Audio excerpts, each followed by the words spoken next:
आज का हमारा टॉपिक है the Hindu minority and guardianship act 1956। ये हमें क्या बताता है कि जो माइनर बच्चे हैं या कोई माइनर बच्ची है, उसका जो उनका जो गार्डियनशिप है, उनके पास उनके जो नेचुरल गार्डियन कौन है, ठीक है, टेस्टामेंटरी गार्डियंस कौन है, और वो जो गार्डियन होंगे उनके पास क्या पावर होगी, किसके रिगार्डिंग, उसकी जो माइनर के लिए और उसकी जो प्रॉपर्टी है। मतलब ये सारा प्रोसेस हमें ये बताता है कि जो हिंदू माइनर होगा ना, उसकी कस्टडी कौन, मतलब उसका गार्डियनशिप कौन होगा, उसके पास क्या पावर होंगी, क्या वो आगे किसी को अपॉइंट कर सकता है as a guardian of that minor boy or children. ठीक है। सबसे पहले हमारे पास इसके दो लॉज हैं। एक तो ये एक्ट हो गया। सेकंड हमारे पास जो एक्ट है हिंदू मेजोरिटी एक्ट 1875। ठीक है। सबसे पहले जो मिनोरिटी किस एज तक होती है, 18। अगर कोई भी बच्चा या कोई मेल या फीमेल, मतलब बॉय या गर्ल, अगर 18 प्लस हो जाए तो एज पर लॉ वो जो है मेजर हो जाते हैं। ठीक है। तो हमें आज का जो हमारा जो हमारा आज का टॉपिक है, हमें यही बताता है कि अगर जो बच्चा माइनर है उसके पास और उसका जो गार्डियन कौन होगा, ठीक है, और गार्डियन की क्या पावर्स होंगी। सबसे पहले सेक्शन 1 आ गया। इसके बारे में बताता है कि इसका नाम क्या है, Hindu minority and guardianship act 1956। ये सारे जो होल ऑफ इंडिया जो एप्लीकेबिलिटी है, ठीक है, ये जो state of Jammu and Kashmir था, उसके एक्ट 370 हटने के बाद ये एक्ट वहाँ पर भी अप्लाई होता है। ठीक है।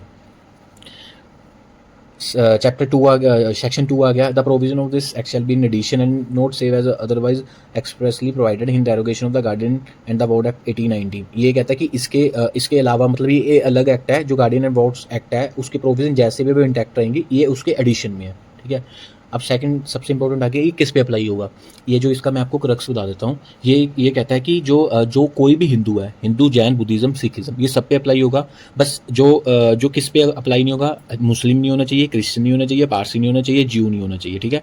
अनलेस कि अगर मतलब कोई उनकी इस एक्ट की प्रोविज़न अगर उस पर अप्लाई होती है तो, अदरवाइज ये जो है एक्ट उन पे नहीं अप्लाई होगा। ठीक है।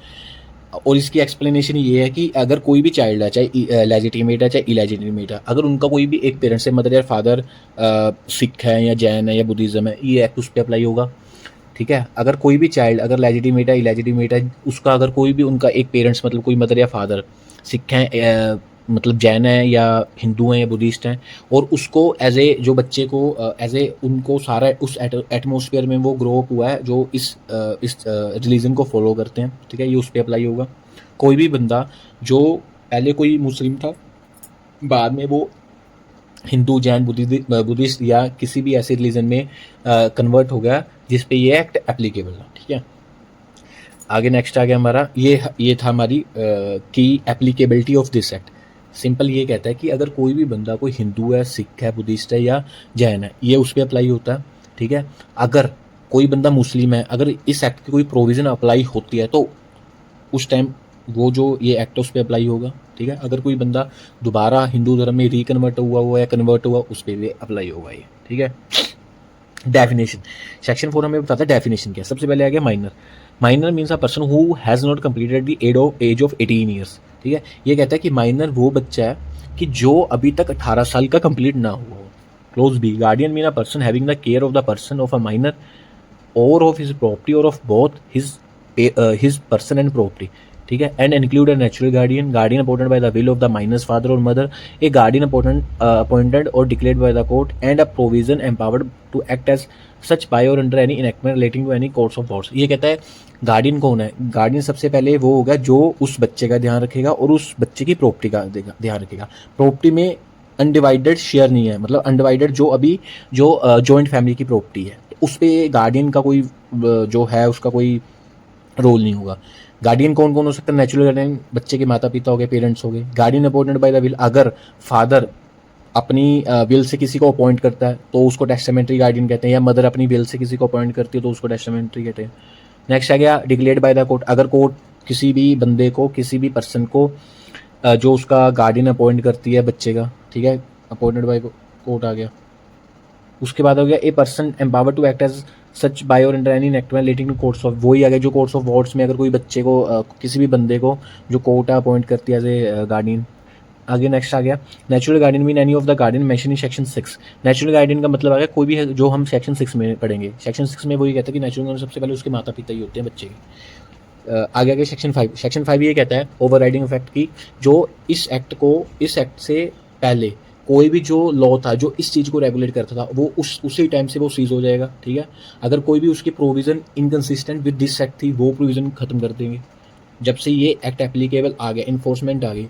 अगर इससे पहले कोई भी एक्ट था तो जो इस टॉपिक को जो मतलब इस चीज़ को रेगुलेट करता था वो उसी टाइम से सीज हो गई। ये बताता है कि overriding effect of the act. Next आ गया सेक्शन 6। सेक्शन 6 बताता है the natural guardian of a Hindu minor in respect of a minor's person as well in respect of the minor's property excluding his or her, उसका या उस लड़की का मतलब बच्ची का undivided interest in joint family property. Natural guardian का जो नेचुरल गार्डियन होगा ना हिंदू माइनर का, किसके लिए होगा, या तो उस बच्चे के लिए होगा या उस बच्चे की प्रॉपर्टी के लिए होगा। लेकिन जो इसमें हमने पढ़ना है कि वो जो बच्चे की प्रॉपर्टी होगी ना वो अनडिवाइडेड शेयर हो, जो अभी इनडिवाइडेड इंटरेस्ट होगा जो जॉइंट फैमिली प्रॉपर्टी में, आप उसके लिए आप नहीं अपॉइंट कर सकते, कोर्ट कभी भी उसको अपॉइंट नहीं कर सकती। वो किसी भी बंदे को एज ए नेचुरल गार्डियन जो उसको उसकी प्रॉपर्टी को रेगुलेट करे। कौन सी प्रॉपर्टी को, जो अभी जॉइंट फैमिली प्रॉपर्टी में अभी वो पार्टीशन नहीं हुई, अभी तक जॉइंट फैमिली प्रॉपर्टी है, उसके लिए आप नहीं अपॉइंट कर सकते। सबसे पहले आ गया क्लोज ए हमें क्या बताता है, कहता है इन the case of a boy और अनमैरिड गर्ल, अगर कहीं पर बच्चा या अनमैरिड गर्ल कोई लड़की है, द फादर, सबसे पहले उसका फादर उसका नेचुरल गार्डियन होगा, एंड आफ्टर हिम, उसके बाद द मदर, उसके बाद उसकी मदर होगी। लेकिन provided that the custody of the minor who has not completed the age of 5 year shall ordinarily be with the mother. ये क्या होता है कि सबसे पहले तो उसका फादर होगा, ठीक है, बॉय का और अनमैरिड डॉटर का, उसके बाद उसकी मदर होगी। लेकिन ये कहता है, ये प्रोविजन ये कहता है कि अगर वैसे इन जनरली नॉर्मली केसेस में ये होता है कि जो 5 साल अभी बच्चा या बच्ची है उसकी कस्टडी उसकी माँ के पास ही होती है, ठीक है। आगे आगे clause B, in the case of illegitimate boy or illegitimate unmarried girl, मतलब जहाँ पर बॉय इलेजिटिमेट है चाहे लड़की है जिसकी अभी शादी नहीं हुई, तो उसमें उन केस में जो नेचुरल गार्डियन सबसे पहले होगी उसकी माँ होगी, उसके पास उसका फादर होगा। क्लोज सी आ गया। In case of A married girl, जहाँ पर मैरिड गर्ल है तो वहाँ पर उसका नेचुरल गार्डियन उसका हस्बैंड होगा। लेकिन प्रोविजन क्या है, provided that no person shall be entitled to act as a natural guardian of a minor under this provision of this section. आप ये नहीं कह सकते कि अगर आप इसके मदर और फादर आप क्लेम कर दोगे कि भाई एज पर लॉ मुझे ये राइट है या मैं नेचुरल गार्डियन उस बच्चे का, लेकिन ये चीज़ वहाँ नहीं एप्लीकेबिलिटी होगी जहाँ आप सीज टू बी ए हिंदू, आपने हिंदू धर्म को त्याग दिया या आप हिंदू धर्म को छोड़ दिया, या if he has completely and finally renounce the world becoming a hermit और एन एसेटिक, मतलब कि जहाँ पर आप जो फादर है, फादर ने संन्यास ले लिया या उसने पूरा वर्ल्ड त्याग दिया, मतलब कि भाई मैं इस मोह माया से दूर जा रहा हूँ, ठीक है, मैं एज ए तपस्वी या एज ए सन्यासी जो अपना जीवन स्पेंड करूंगा, तो उस केस में आप क्लेम नहीं कर सकते क्योंकि आपने त्याग दिया, और जहाँ आपने हिंदू धर्म त्याग दिया तो आप नेचुरल गार्डियन नहीं होगा। नेक्स्ट आ गया अपना सेक्शन 7 बताता है नेचुरल गार्डियनशिप ऑफ अडॉप्टेड सन, जहाँ पर बच्चा अडोप्ट हो गया तो वहाँ पर नेचुरल गार्डियनशिप उसकी किसके पास होगी, the natural guardianship of an adopted son, मतलब अडोप्टेड की अडोप्टिव फैमिली में चला गया, who is minor passes on adoption to be adoptive father, किसको, अडोप्टिव फादर को, after him to adoptive mother, जहाँ पर किसी बच्चे को आपने अडोप्शन में दे दिया, अब उसके जो नेचुरल मदर फादर थे वो इस केस में उसके नेचुरल गार्डियन नहीं होंगे। नेचुरल गार्डियन किसको होंगे, जो अडोप्टिव फैमिली, जिसको उस बच्चे को उस दूसरी फैमिली में आपको दे दिया, उस केस में उसका बच्चा, उसका जो फादर है वो होगा, उसके बाद उसकी मदर होगी। ये था हमारा सेक्शन 7।